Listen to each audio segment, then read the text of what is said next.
Hey y'all, today I will be reviewing episode 64 of Pokemon Horizons. So the episode begins with Liko grieving over her loss, so Roy decides that they all should go hiking on a nearby mountain to cheer Liko up. So they go hiking and voila, Spinel is watching them. Such a creep to be honest. Anyways, as they are going up to the mountain, Liko lags behind a bit, so Agate saw the perfect chance to move a rock which blocked the actual path where Roy and Dot went and opened up another path. Liko, who was looking at the ground, still grieving over her loss, didn't notice that she lost Dot and Roy until she looked up and ahead. And also Roy and Dot noticed really quickly that they lost Liko because they were two people and Liko was one and not focusing. Anyways, soon she heard some footsteps and followed the noise, but when it was revealed to be Amethio, she stood still in shock. Anyways, now this is one of the best parts of the episode because Amethio also stood in silence, but then he broke the silence and started a battle. It was Cerulege versus Floragato, and Cerulege begins it with using Psycho Cut, but Floragato easily dodged it with Quick Attack, which was amazing. Liko, good thinking there.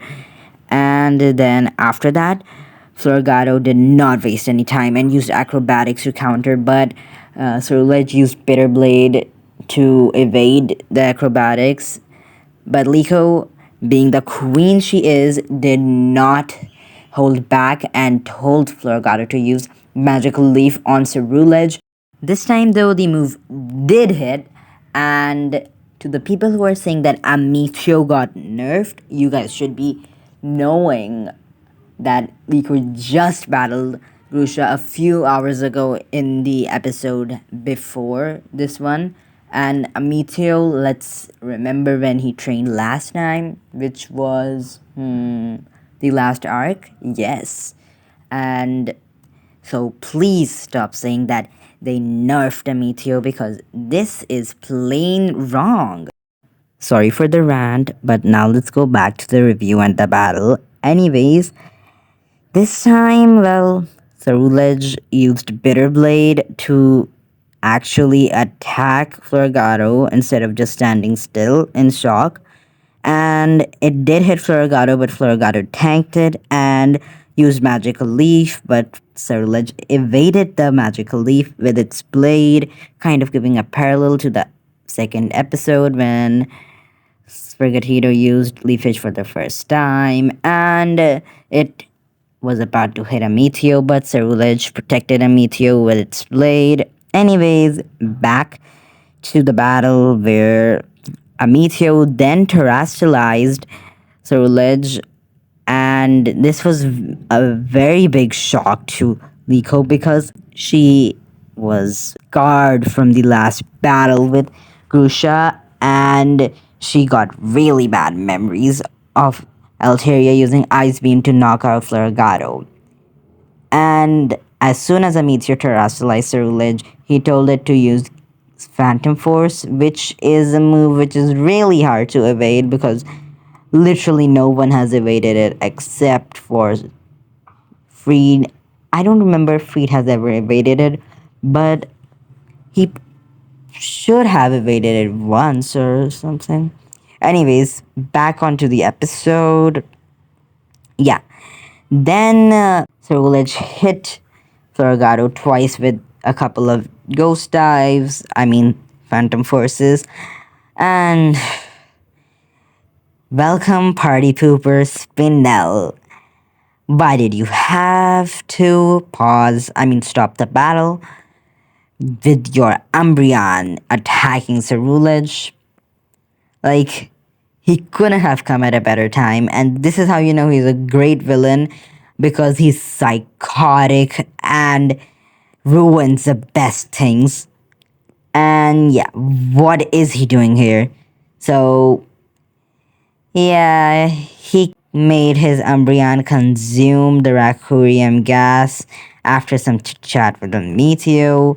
Then Umbreon's hair became all spiky, its eyes looked bloodthirsty, and its teeth became sharp. And then Umbreon one-shotted Cerulege, but people, let's remember, Ceruledge did take damage from the battle with Floragato. Regardless, Requiem did boost its power.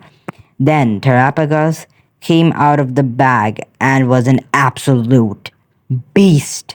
It transformed and destroyed the Requiem, as well as the gas which affected Umbreon. Well, it did not destroy the gas that affected Umbreon, it more so absorbed it, and well, Umbreon was then okay again, but Umbreon did faint in the process, and the same was the case for Terrapagos because it also collapsed, and Liko picked it up quickly before Spinel could even come near it.